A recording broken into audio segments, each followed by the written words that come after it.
In this Excel Basics lesson, we explore how to set up your printing page margins effectively to ensure your data prints clearly and fits well on the paper.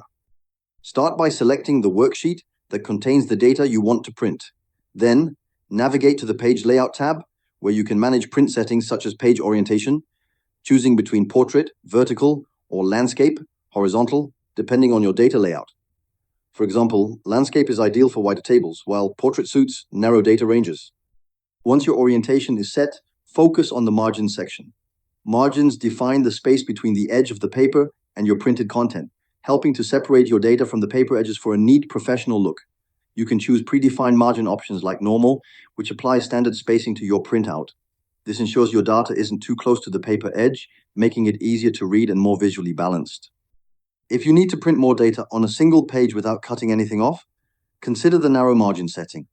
This option reduces the space around your content, expanding the printable area so more information fits comfortably on the page.